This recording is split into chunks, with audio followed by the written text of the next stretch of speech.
In this video tutorial, we're going to quickly focus on all four key glacial erosion features that appear in the National 5 Geography Landscapes topic.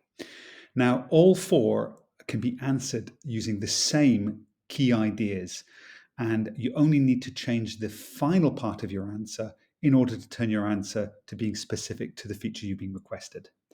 Now, the four features, and it's worthwhile maybe noting these down on a piece of paper, that you could be assessed, could be the formation of a quarry, it could be the formation of an arête, it could be the formation of a pyramidal peak, or it could be the formation of a U-shaped valley. And you could be asked to explain any of these four in a 4-mark question. So let's get going in terms of how do we answer it. Okay, so the first thing you're going to want to write is an idea that during an ice age, a glacier forms. Okay, now I've got 3 pictures here. The first one shows you this landscape before the ice age, which I'm just going to zoom in on a little bit more detail for you to look at. And you have a landscape that's much more rounded with a V-shaped river valley flowing through the base of it and rounded hills with little river valleys coming off them. Okay, you don't really need to refer to this pre-ice age landscape unless you're doing the U-shaped valley.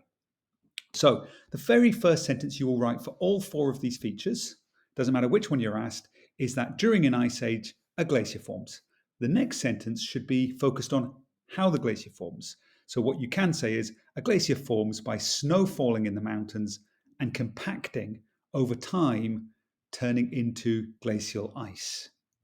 Okay, so that's your second sentence. It's the idea that the snow gets compacted as more snow falls and builds up in layers, and then the snow gradually compresses and turns into ice. So you've got to write a simple sentence that talks about that idea about the compression of snow turning into ice. The next sentence should say, why does the glacier start moving? So here you want to say that the glacier starts to move because of gravity. Okay. So far, our answer tells us that during the Ice Age, glaciers form. And the second sentence is glaciers form because of snow being compressed as it falls in layers over many years and turning into ice. Our third sentence is that the ice starts to move because of gravity. Now, our fourth and fifth sentences are going to tell us about what the glacier does when it moves because of gravity. So what I would do, make sure you've got those 3 first key sentences written. We now want to say, as the glacier moves, it can result in 2 erosional processes. These are plucking and abrasion. So there is our fourth sentence. The movement of the glacier creates 2 erosional processes known as plucking and abrasion. Now, what you can do is you can write a 5th sentence that tells me what plucking and abrasion actually are. And I would encourage you to at least write one of these 2, if not both, in a good answer.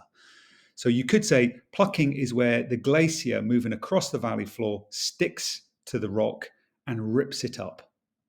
Okay. And abrasion is where rock that is contained within the glacier, and we can see it down here at the base of the glacier, scrapes on the valley floor, eroding it deeper. Sometimes it's known as the sandpapering effect. Okay. So what have we done so far? We have started our answer explaining that during an ice age, a glacier forms, and we can see the glacier here in the valley, as well as lots of mini glaciers in the mountains. Second sentence has talked about how the glacier was created. Third sentence has explained that it moves because of gravity. Fourth sentence says that as it moves, it results in erosion. Fifth sentence has mentioned that there are 2 types of erosion called plucking and abrasion. And 6th and possibly 7th sentence tells us that what plucking and abrasion actually are and how they work. How do they erode the valley? At this point, your answer diverts depending on the feature that you've been asked. Okay, so you could use that same set of points for any of the 4 features. Now let's look at the quarry. What would you write if it was the quarry? Now in the diagram, they've called the quarry the cirque. Okay, so if the quarry is the one you've been asked, that you would want to now write a sentence that says, the quarry is created by the movement of the glacier in the hollow where it started. And this movement is known as rotational slip. You would then want to say, over time, the hollow gets deeper with a steep back wall. And at the end of the ice age, once the glacier has left, this hollow is found high in the mountains. And we can see these little cirques here and may have a small round lake called a tarn in it. So that would be how you'd finish off your Quarry answer.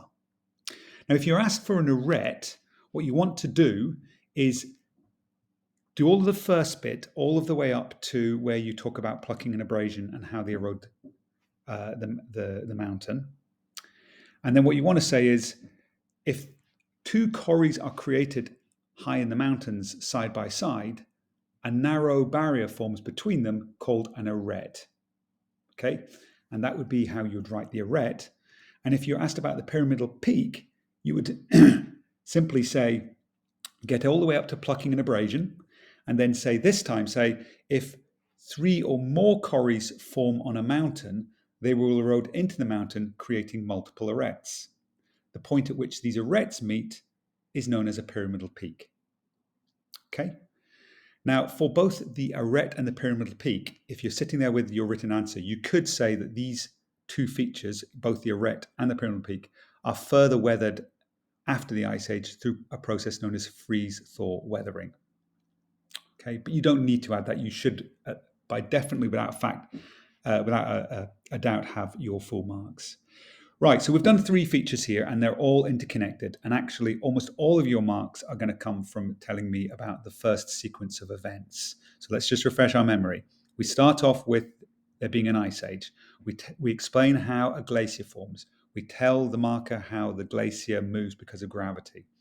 We then tell the marker that the movement results in erosion happening. Two processes of erosion are known as plucking and abrasion. And we've then written a sentence on at least one of these for what plucking or abrasion actually is. How do these processes work? If we were asked for the quarry, we'd talk about a hollow getting eroded deeper because of rotational slip, resulting in a steep back wall. And at the end of the Ice Age, it's filled with a small round lake called a tarn. If it's the arête we're asked for, we explain that the arêtes form when two quarries form in a mountain, and it's the narrow ridge between, and we can see the arêtes here, these narrow ridges between the quarries. And if it's the pyramidal peak, or in this diagram what they've called the horn, then we say it's formed when multiple quarries form on a mountain, leading to multiple arêtes, and they all meet, as we can see, at the pyramidal peak. And we could even add, if we wanted to, any of those three features, the idea that after the Ice Age, it gets continually weathered by a process known as freeze-thaw weathering. Now, the U-shaped valley is a slightly different feature. We get to the point where we're talking about plucking and abrasion. What we then want to say, it's a little bit different, this story, because what we have to say is the U-shaped valley is formed when the glacier flows through a V-shaped river valley at the start of an ice age. Okay? Our next sentence would say that through process of erosion, this valley gets deeper and wider. So if we compare this valley, we can see it's quite deep and wide compared to the little V shape over here, which was what it looked like before the Ice Age. So we'd say the valley gets deeper and wider, and at the end of the Ice Age, it'll have steep sides with a small little river called a misfit stream flowing in it, or possibly a ribbon lake. And that's what we would write for the final feature, the U-shaped valley. So write down your answer, go back through this video if you need to, pay attention to the first part, which is the same for all four features, and then just learn the different endings to each answer depending on which feature you get asked.